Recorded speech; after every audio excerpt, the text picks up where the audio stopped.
अस्सलामुअलैकुम, आप देख रहे हैं समा, मैं हूं रमीज और मैं हूं आपके साथ शहरबानो आवान। बुलेटिन में खुशामदीद। सबसे पहले जिक्र आइडियाज 2018 का। दिफाई सामान की बड़ी नुमाइश हथियार बराए अमन का सदर मुमलिकत आरिफ अलवी ने बाकायदा इफ्तिताह कर दिया। तीनों मुसल्लह फौज के सरबराहान और वजीर आजम भी नुमाइश में शिरकत करेंगे। 4 रोजा नुमाइश में 52 ममालिक के मंदुबैन और 6 ममालिक के एयर चीफ शिरकत करेंगे। इसके अलावा नुमाइश में मुल्की और गैर मुल्की कंपनीज के 500 स्टॉल्स लगाए जाएंगे। JF-17 थंडर, सुपर मुशाक पाक फजाइया के तैयार करदा ड्रोन्स भी इस नुमाइश में रखे गए हैं। 4 रोजा नुमाइश में इंसदाद दहशत गर्दी का अमली मुजाहरा और शहरियों के लिए CBU पर एयर शो भी होगा।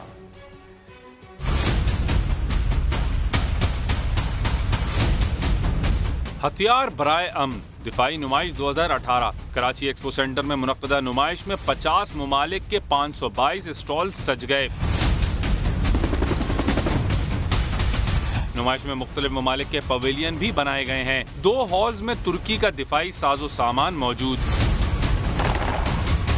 चीन की अहम दिफाई कंपनियों के स्टॉल्स भी नुमाइश की जीनत। चाइना डिफेंस हॉल में बहरी जंगी जहाज, चीन के एयर डिफेंस सिस्टम और शिप बिल्डिंग कंपनी की भी शिरकत। Our main products is military laptops, tablets, which mainly used in the defense industries. Ideas 2018 में 6 ममालिक के एयर चीफ शिरकत करेंगे। माइंडेड कंट्रीज हैं, उनके भी बहुत सारे स्टॉल हैं यहाँ पे, वो भी आ रहे हैं। उनके साथ हमारे कॉन्ट्रैक्ट्स होंगे, MOUs होंगे और ट्रेनिंग कोलैबोरेशन होगी। इसके अलावा 6 ऐसे ममालिक हैं जिनके एयर चीफ भी हमारे पास आ रहे हैं। इवेंट में इंसदाद दहशतगर्दी का अमली मुजाहरा और शहरियों के लिए 27 नवंबर को CBU पर एयर शो भी होगा। हमारे हथियार दिफा के लिए हैं। पाक फौज दहशतगर्दी के खिलाफ सीसा पिलाई दीवार है। पाक फौज दहशतगर्दी के खिलाफ तजर्बाकार फोर्स है। सदर मुमलिकत डॉक्टर आरिफ अलवी ने इफ्तिदाई तकरीब से खिताब किया। जी हाँ, और ये भी वाज़ेह कर दिया कि भारत अमन मुज़ाकरात से भाग नहीं सकता। खित्ते की तरक्की इलाकाई अमन और अमान से वाबस्ता है। कराची में आइडियाज 2018 की इफ्तिताही तकरीब। सदर डॉक्टर आरिफ अलवी ने अपने खिताब में कहा, पाकिस्तान अमन पसंद मुल्क है लेकिन अपने दिफा से गाफिल नहीं। हीरे बहाने बनाने के बजाय भारत को मसला कश्मीर के हल के लिए मुज़ाकरात करना होंगे। What is happening in Kashmir, people cannot be suppressed. Their issues have to be resolved. Their will to do whatever they want to, that is what the government should be doing. And I still, from this forum, continue to say that India must come to the peace table and discuss issues rather than staying away with different excuses. सदर मुमलिकत ने दहशतगर्दी के खिलाफ कुर्बानियों पर पाक फौज को भी खिराज तहसीन पेश किया। I must congratulate the Pakistan Armed Forces for being a major barrier on terrorism which is predominant to the west of our borders. सदर डॉक्टर आरिफ अलवी ने कहा, पाकिस्तान जोग्राफियाई लिहाज से अहम मकाम पर वाक़ है। खित्ते की तरक्की इलाकाई अमन से वाबस्ता है। कराची में एक्सपो सेंटर की तरफ बंद सड़कों की वजह से ट्रैफिक पुलिस ने आवाम की सहूलत के लिए मुतबादल रास्तों का ऐलान किया है। यूनिवर्सिटी रोड का एक ट्रैक खुला रहेगा जबकि हसन स्क्वायर से स्टेडियम तक का रास्ता बंद रहेगा। मजीद जानते हैं हमारे नुमाइंदे साउद बिन मुर्तजा से। साउद, बताइएगा रूट्स के हवाले से। जी बिल्कुल, हथियार बराए अमन दिफाई नुमाइश 2018 आइडियाज़ जो है आज से कराची एक्सपो सेंटर में 4 रोज़ तक के लिए जारी रहेगी। यही वजह है कि ट्रैफिक पुलिस की जानिब से जो है मुतबादिल रास्ते इख्तियार करने के हवाले से शहरियों को हिदायत की गई हैं।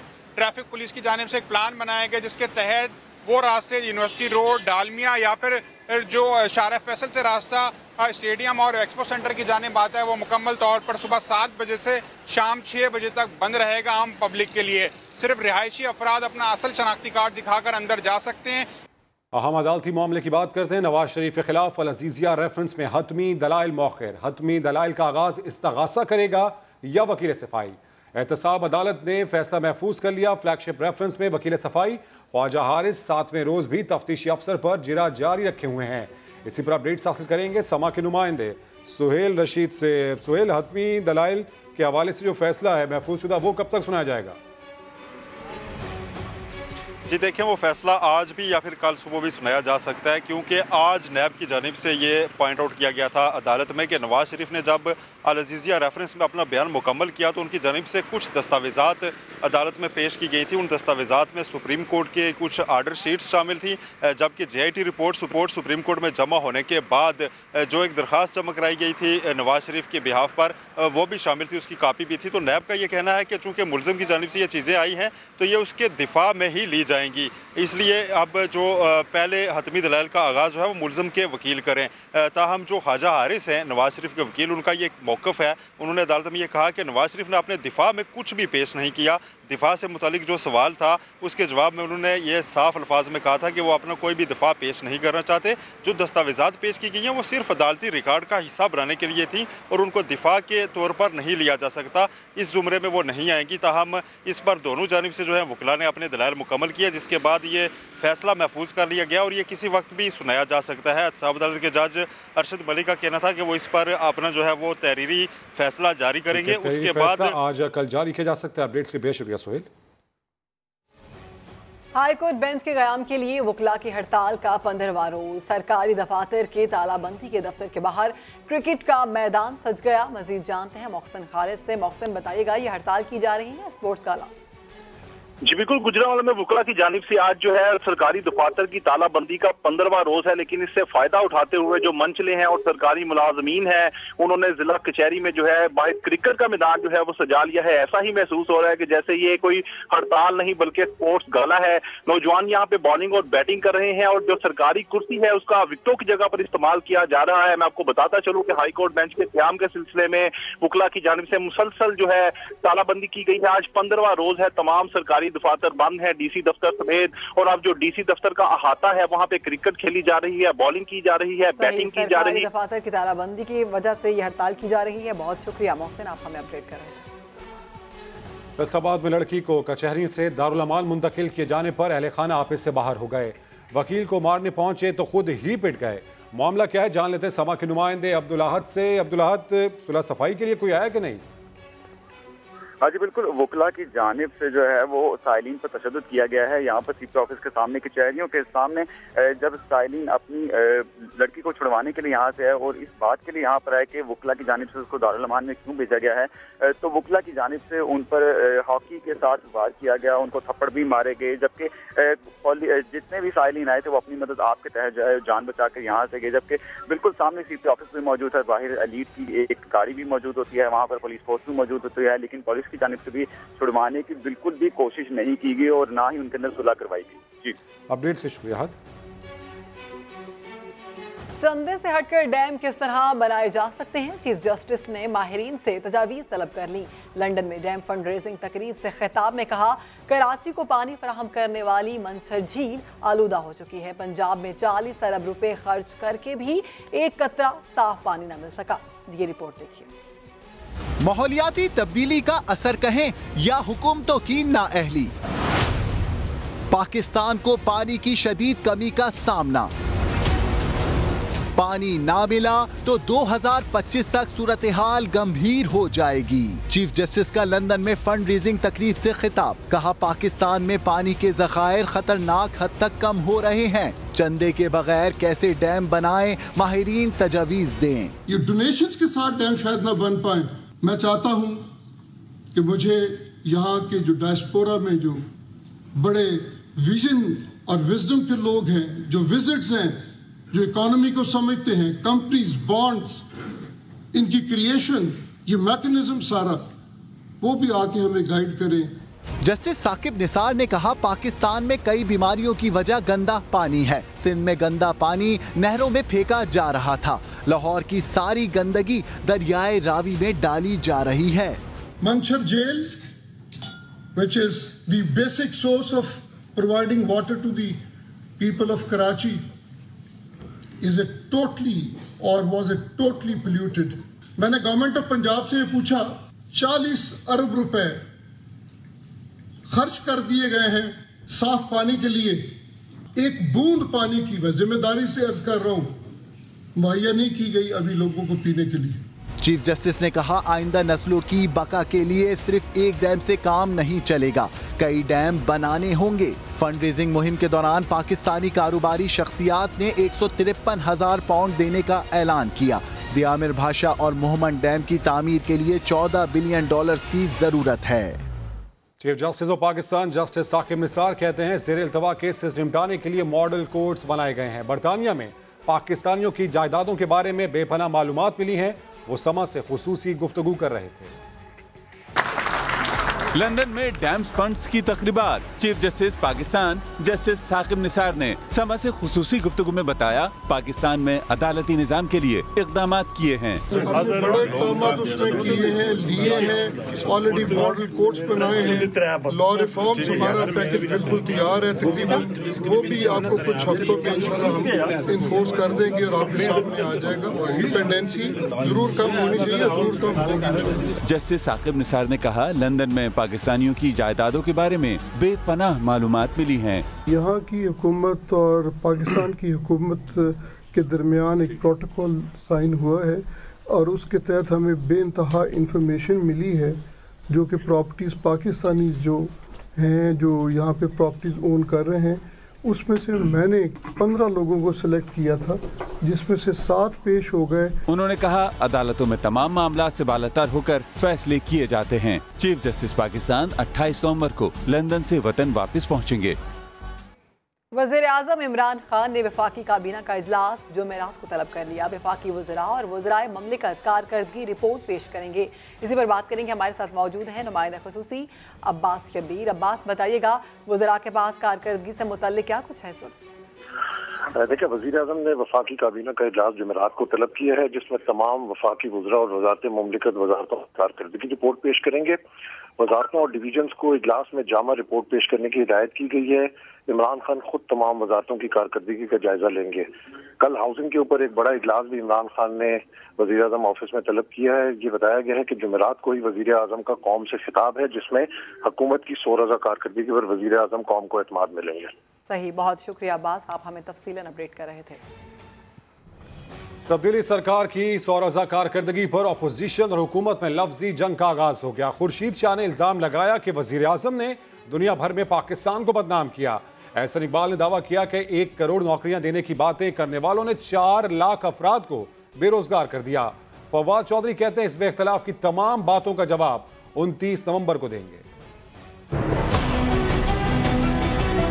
हुकूमत की 100 रोजा कारकर्दगी के मुल्की सियासत में चर्चे, ऑपोजिशन और हुकूमत में इल्जामात की जंग। बिलावल भुट्टो भी बोल पड़े, कहा तहरीक इंसाफ के 100 दिन 100 यू टर्न रहे। नारा लगा दिया कि 10 की रोटी 15 का नान, वाह रे इमरान खान। खुर्शीद शाह ने हुकूमत की 100 रोजा कारकर्दगी को सिफर करार दिया। हमने ये कहा है कि ये सिलेक्टेड वज़ीर आज़म है, 0 उनका परफॉर्मेंस है आज तक, 0। हाँ, एक शोर लोगों ने मचाया है अपने आप को बचाने के लिए, मुल्क को बदनाम जरूर किया है कि पाकिस्तान का अंदर सारे चोर रहते हैं। ये 100 दिन की इनकी कारकर्दगी है। एहसन इकबाल भी हुकूमती कारकर्दगी पर बरस पड़े। जो 1 करोड़ रोजगार देने की बात करते थे, इन्होंने 100 दिनों में 4 लाख लोगों को बेरोजगार कर दिया है। और मुझे लगता है कि ये हुकूमत यू टर्न्स का एक नया बैनुल अक़वामी रिकॉर्ड बनाने जा रही है। उनका हर वादा एक यू टर्न बन रहा है। फवाद चौधरी कहते हैं ऑपोजिशन को तमाम सवालत के जवाब देंगे। 100 दिनों में पाकिस्तान में इमरान खान की क़यादत में पाकिस्तान तहरीक इंसाफ ने जिस तरह का इनिशिएटिव लिए हैं उसकी तो कोई मिसाल ही नहीं मिलती। जो कर सकेंगे वो भी लोगों के सामने रखेंगे, जो नहीं कर सकेंगे वो भी लोगों के सामने होगा। वजीर इत्तलात ने हुकूमती कारकर्दगी की तारीफ की और बताया 100 रोज में 34 बड़े इकदाम उठाए। पाकिस्तान तहरीक इंसाफ का नाम बदलकर पाकिस्तान ट्रेनिंग इंस्टीट्यूट रख दिया जाए। सिंध के वज़ीर कानून मुर्तज़ा वहाब की तहरीक इंसाफ पर कड़ी तनकीद। बोले इमरान खान कौम से किए अपने वादों पर कायम रहे, कौम मायूस हो रही है। गुजारिश करूंगा वफाकी हुकूमत से कि खुदारा बातें करना छोड़े, आप काम शुरू करें। मैं समझता हूं कि पीटीआई का नाम पाकिस्तान तहरीक इंसाफ नहीं बल्कि पाकिस्तान टर्निंग इंस्टीट्यूट हो गया है। खुदारा अपनी कही हुई बातों पर अमल करें, अपनी बातों पर खड़े रहें, क्योंकि आवाम अब इस बात पर सोचने पर मजबूर है कि खान साहब ने पिछले 5 साल सिर्फ गलत बयानी की, क्योंकि 100 दिन के अंदर उन्होंने किसी भी अपने वादे को वफा नहीं किया। छुट्टी नहीं, मुकम्मल छुट्टी। क्या है माजरा, जानिए कुछ देर बाद। नया बल्दियाती निज़ाम आ सका, न पुलिस इस्लाहात, मॉडल अस्पताल और खेल के मैदानों के हवाले से भी कोई पेशरफ ना हो सकी। पंजाब हुकूमत की अपनी ही रिपोर्ट ने तहरीक इंसाफ की 100 रोज़ा कारकर्दगी का पोल खोल दिया। नई मशरफ भट्ट की रिपोर्ट देखिए। पंजाब में तब्दीली सरकार तो आ गई मगर तब्दीली ना आ सकी। 100 रोजा प्लान का बहुत शोर था। रिपोर्ट आई तो सिवाय कागजी कार्रवाई के कुछ ना निकला। मुल्तान में सब सेक्रेटेरिएट बनाने का मंसूबा मुअख्खर, clean and green Punjab programme वफाकी फंड से मशरूत, पुलिस इस्लाहात का मंसूबा तो सिरे से ठप ही हो गया। हुकूमत की कारकर्दगी का पोल खोला है हुकूमत की अपनी रिपोर्ट ने, और यही रिपोर्ट पंजाब हुकूमत ने वजीर आजम इमरान खान को इरसाल भी कर दी है। नए बल्दियाती निज़ाम के दावे करने वाले मुसवदा कानून भी पेश न कर सके। मॉडल अस्पतालों और खेल के मैदानों के क़याम पर भी कोई पेशरफ्त न हो सकी। रिपोर्ट कार्ड में सिर्फ सादगी मुहिम और तजावजात के खात्मे की कार्रवाइयों में हुकूमत की कारकर्दगी तसल्ली बख्श रही है। वजीर आजम इमरान खान इस दौरान मुतअद्दिद बार लाहौर आए, इजलासों की सदारत भी की मगर अमली काम रिपोर्टों से आगे ना बढ़ सका। नई मशरफ भट्ट, समा, लाहौर। वज़ीर ख़जाना असद उमर की ज़ेर सदारत इक़्तिसादी राब्ता कमेटी का इजलास जारी है, जिसमें मौसम सरमा के लिए गैस लोड मैनेजमेंट प्लान की मंजूरी दी जाएगी। मजीद कौन कौन से अहम फैसले मुतवक्के हैं, इसी पर बात करेंगे। इस्लामाबाद से मौजूद है हमारे नुमाइंदे शकील अहमद। शकील, बताइएगा कौन कौन से अहम फैसले होंगे? देखिए, ईसीसी के इजलास में 3 नुकाती एजेंडे पर गौर किया जा रहा है और सबसे अहम एजेंडा जो है वो गैस की लोड शेडिंग है, क्योंकि दिसंबर, जनवरी और फरवरी में गैस की किल्लत हो जाती है, तो उसके लिए गैस लोड मैनेजमेंट प्लान जो है उसकी मंजूरी आज दी जाएगी और इस हवाले से ईसीसी में जो है वो डिस्कशन जारी है। इसके अलावा पावर सेक्टर के लिए इस्लामिक फाइनेंसिंग की सहूलत में पेशरफ का भी जायजा लिया जाएगा और पावर सेक्टर के लिए जो कंपनी है, मैनेजमेंट कंपनी, उसके लिए गारंटीज की भी मंजूरी दिए जाने का इम्कान है। सही, बहुत शुक्रिया शकील, आप हमें अपडेट कर रहे थे। सिंध बिल्डिंग कंट्रोल अथॉरिटी ने रिहायशी इलाकों में कायम स्कूल्स के खिलाफ कार्रवाई का फैसला कर लिया। स्कूल मालिकान को जारी करदा नोटिस में खबरदार किया गया है कि वो 1 माह में रिहायशी प्लॉट से मुंतकिल हो जाए। अली हसनैन की रिपोर्ट। रिहायशी इलाकों में निजी स्कूलों का कमर्शियल इस्तेमाल अब बहुत हो गया। सिंध बिल्डिंग कंट्रोल अथॉरिटी ने प्राइवेट स्कूल एसोसिएशन को फाइनल नोटिस जारी कर दिया। रिहायशी स्कीम पर अलॉटमेंट हासिल करने वाले निजी स्कूल खुद को कमर्शियल करवाएं या बिल्डोजर चलवाने के लिए तैयार हो जाएं। वालिदैन इस दौरान परेशानी का शिकार है। प्राइवेट स्कूल जाए वहाँ बड़ी परेशानी है, गवर्नमेंट स्कूल में जाए वहाँ एक परेशानी है, तो बच्चे की तालीम कहाँ से हासिल करेंगे? पेरेंट्स के लिए बड़ी परेशानी है, कभी फीसिस का मसला, कभी स्कूल को डेमोलिश करने का। रिहायशी स्कीम को कमर्शियल करवाना है तो 8,000 रुपए फी गज के हिसाब से रकम देनी होगी। कैसे करें? स्कूल एसोसिएशन सर जोड़ कर बैठेंगी। एक ही रास्ता इख्तियार किया जा सकता है, वो है कोर्ट, क्योंकि आगे कोर्ट में जाके ही हम स्टे ऑर्डर लेंगे या फिर वहाँ जाके जो है ना चीफ जस्टिस साकिन निसार साहब से अपील करेंगे कि 99% स्कूल अगर बंद हो जाएंगे तो तालीम का मेयार तो पाकिस्तान में बहुत ही कम है और मजीद गिर जाएगा। 95% से जायद निजी स्कूल का कारोबार रिहायशी स्कीमों पर ही चल रहा है। कैमरामैन आसिफ इकबाल के साथ अली हसनैन, समा, कराची। उधर सिंध के वज़ीर बल्दियात सईद गनी ने निजी स्कूल्स को जारी नोटिस को गलत फहमी का नतीजा करार दे दिया। वजाहत की कि स्कूल्स के खिलाफ कोई कार्रवाई नहीं कर रहे। तो मैं आपके तवस्सुत से उन बच्चों की जो फैमिलीज़ हैं, जो वालिदैन हैं, उनको और जो स्कूल के मालिकान हैं उनको यकीन दिलाता हूँ कि हम आखिरी इक़दाम होगा अगर हम लेंगे कि जी स्कूलों के ख़िलाफ़ कोई कार्रवाई हो, तो फिलवक्त कोई ऐसी प्लानिंग नहीं है, फिलवक्त कोई ऐसा मंसूबा नहीं है कि स्कूलों को बंद करवाया जाए, स्कूलों को सील करवाया जाए। प्राइवेट स्कूल्स बिजनेस की शक्ल इख्तियार कर चुके हैं। सिंध भर में इस वक्त 20,000 से ज्यादा प्राइवेट स्कूल्स खुल चुके हैं। इनमें कितने कानूनी और कितने गैर कानूनी हैं, जानते हैं सोनिया शहजाद की रिपोर्ट में।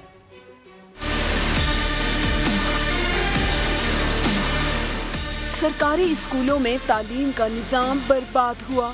90 की दहाई से शुरू हुआ प्राइवेट स्कूल्स का राज।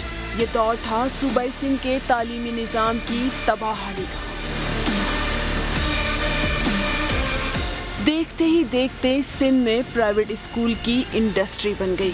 एक अंदाजे के मुताबिक 10 सालों में सिर्फ कराची में 2,500 के करीब निजी स्कूल खुल गए। गरीब हो या मिडिल क्लास, सब यही चाहते हैं कि हमारा बच्चा प्राइवेट स्कूल में पढ़े। आखिर क्यों? गवर्नमेंट स्कूल में कहाँ तालीम हो रही है, कहाँ पढ़ाई हो रही है? आपको पता है वहाँ पे कहाँ ना क्लासेस होती है रेगुलर। रजिस्ट्रार प्राइवेट स्कूल के मुताबिक 2018 तक सिंध भर में 20,000 से ज्यादा प्राइवेट स्कूल खुल चुके हैं, जिनमें 8,000 के करीब तो रजिस्टर्ड ही नहीं है जनाब। क्या सरकारी स्कूल्स की हालत इसी माफिया ने खराब की है? क्या वाकई प्राइवेट स्कूल्स का तालीमी मयार बेहतर है या बस जेबें भरी जा रही हैं? कैमरामैन फैसल आगाही और एरिक प्रेरा के साथ सोनिया शहजाद, समा, कराची। नैब ने साबिक डायरेक्टर KDA नासिर अब्बास और दीगर 9 मुल्जिमान के खिलाफ एक और रेफरेंस दायर कर दिया है। एहतसाब अदालत ने 9 मफरूर मुल्जिमान के वारंट गिरफ्तारी जारी कर दिए हैं। इसी पर बात करेंगे समा के नुमाइंदे इरफान उल हक से। इरफान, बताइएगा, एक और रेफरेंस दायर कर दिया गया है?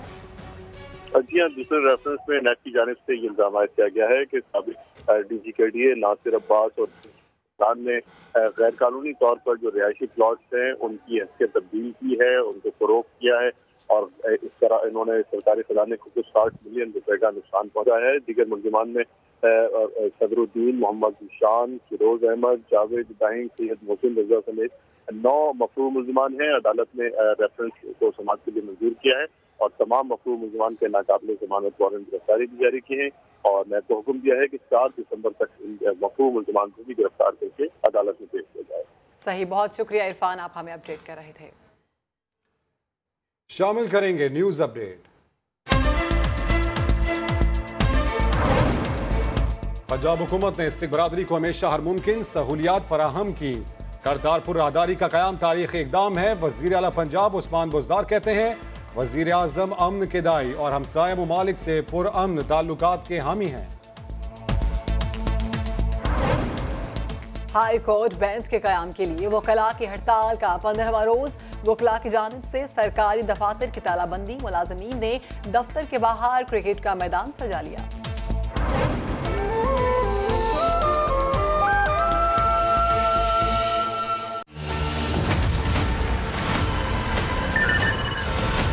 कत्ल, डाका, अगवा, भत्ताखोरी, जुर्म सिर्फ ये नहीं होता,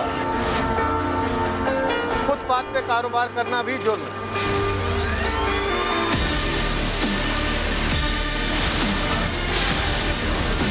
रॉन्ग साइड गाड़ी चलाना भी एक जुर्म है।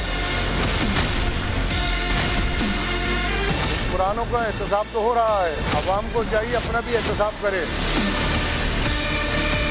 रिहायशी प्लॉट पर दुकान और स्कूल के नाम पर कब्जा जुर्म है। कराची बदल रहा है, अवाम को साथ देना होगा। जब सुप्रीम कोर्ट के ऑर्डर आ गए तो अब तमाम इदारे मिलकर काम कर रहे हैं और कराची आपको सुबह चेंज बदला बदला नजर आ रहा है।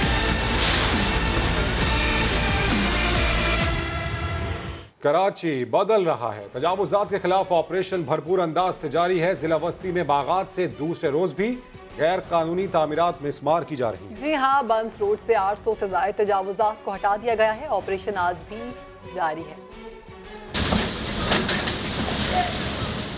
कराची साफ होगा। जिला सेंट्रल के पार्कों में गैर कानूनी तामीरात के खिलाफ ऑपरेशन दूसरे रोज भी जारी। शरीफाबाद के पार्क में कायम जिम गिराने की तैयारी। उधर बंस रोड पर 5वें रोज भी हैवी मशीनरी तैयार। तजावुजात के खिलाफ आज भी ऑपरेशन होगा। 4 रोज में 800 से ज्यादा तामीरात को मसमार किया जा चुका है। कराची की तारीख में तजावुजात के खिलाफ सबसे बड़े ऑपरेशन में ताबड़तोड़ कार्रवाइयां जारी हैं। गैर कानूनी तामीरात, रिजविया पुलिस स्टेशन और सुपरमार्केट थानों को हटाने की हिकमत अमली भी तैयार की जा रही है। कराची के मुख्तलिफ इलाकों में गैर कानूनी तामीरात और तजावुजात के खिलाफ KMC का ऑपरेशन जारी है। आज किन मकामात पर कार्रवाई होगी, जानेंगे खुर्शीद आलम से। खुर्शीद, बताइएगा कौन कौन से मकामात आज क्यू में हैं? जी बिल्कुल, मैं इस वक्त मौजूद हूँ ब्लॉक 1 FB एरिया में वली खान न्याजी पार्क में, जहाँ पर एक जिम बनाया गया था, उसको तोड़ दिया गया है और उसके बाद अब इस कमरे की बारी है जो एक रिहायशी इमारत थी जिसमें कुछ लोग रह रहे थे गुज़िश्ता कई साल से, उनसे ये खाली कराया गया है। Assistant commissioner Liaquatabad sub division और KMC के एंटी इंक्रोचमेंट की टीम यहाँ पर मौजूद है। शरीफाबाद थाने की टीम यहाँ पर मौजूद है।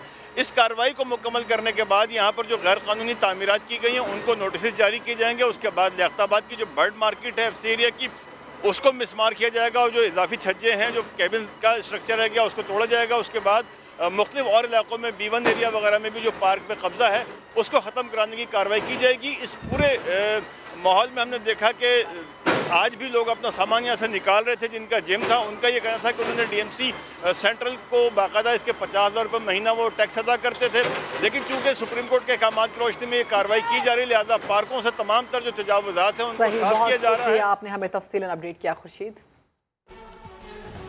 तजावुज़ात के अलावा कराची में पानी ज़ाया करने पर पुलिस ने मुकदमा दर्ज करने का फैसला कर लिया। टीपू सुल्तान थाने के SHO ने रिहायशियों को पानी घर से बाहर ना बहाने का हुक्म दे दिया। अहमद रहमान खान इस हवाले से आपको रिपोर्ट करेंगे। पानी एक नेमत है, इसे जाया ना किया जाए, इस पर कोई अमल करे ना करे, लेकिन कराची में SHO टीपू सुल्तान फैसल खान ने किया है बड़ा फैसला। PCHS के रिहायशी हो जाएं होशियार, अगर पानी घर से बाहर सड़क पर जाया हुआ तो मुकदमा दर्ज होगा। पाकिस्तान पिनल कोड के तहत मैं केसेस रजिस्टर करूंगा और आपको पता है कि पानी के मसाइल बहुत ज़्यादा हैं कराची में। आए दिन आप देखते हैं कि एहतजाज हो रहे हैं और जिनको पानी मिल रहा है वो अगर पानी इस तरह ज़ाया करेंगे तो ये तो बहुत बुरी बात है। ये अच्छा भी नहीं है कि जिन गरीबों को तक पानी नहीं पहुँच रहा उसके जिम्मेदार आप लोग भी हैं। SHO के मुताबिक रिहायशी 2 दिसंबर से पहले अपने नलके और पाइपलाइन दुरुस्त करवा लें। अगर इसके बाद किसी के घर से पानी जाया हुआ तो मुकदमे के साथ गिरफ्तारी भी होगी। कैमरामैन फरहान यूसुफ के साथ अहमद रहमान खान, समा, कराची। सियालकोट रेलवे स्टेशन मुनामा बख्श होने के बावजूद सहूलियात से महरूम 8 साल में 4 ट्रेनों को बंद कर दिया गया। सियालकोट से अब सिर्फ 2 ट्रेनें चलती हैं। शहजाद अहमद की रिपोर्ट देखिए। रेलवे के वजीर बदलते रहे मगर सियालकोट रेलवे स्टेशन की किस्मत ना बदल सकी। मुसाफिरों के बेंच और मुसाफिर खाना टूट फूट का शिकार। सालाना 36 लाख कमा कर देने वाला सियालकोट का रेलवे स्टेशन वीरान होने लगा। ट्रेनों के टिकटें 7 से 8 दिन के बाद मिल रही है। बराए करम पाकिस्तान रेलवे से हमारी रिक्वेस्ट है कि ज़्यादा से ज़्यादा ट्रेनें चलाई जाएँ। अगर ज़्यादा ट्रेनें बहाल नहीं की जा सकती तो वज़ीर रेलवे के शहर रावलपिंडी की तरफ जो ट्रेन चलती थी कम से कम उसे ही बहाल कर दिया जाए। 36 लाख आबादी वाले ज़िले के लिए चलने वाली 4 ट्रेनें 8 साल पहले बंद कर दी गईं। यहाँ 8 ट्रेनें अप डाउन की चलती थी, अब सिर्फ 4 ट्रेनें हैं। अगर इस शहर इतने बड़े शहर को 4 ट्रेनें और दी जाएँ तो आवाम को भी सहूलत मिलेगी और रेल को रेवेन्यू भी मिल जाएगा। सियालकोट से सफ़र करने वाले मुसाफिरों को टिकट हासिल करने के लिए 8 से 10 दिन इंतज़ार करना पड़ता है। शहरियों का मुतालबा है कि वज़ीर रेलवे सियालकोट से बंद ट्रेनों की बहाली के लिए इक़दाम करें ताकि इन्हें सस्ते सफ़र की सहूलत मिल सके। कैमरामैन नाजिक के साथ शहजाद अहमद, समा, सियालकोट।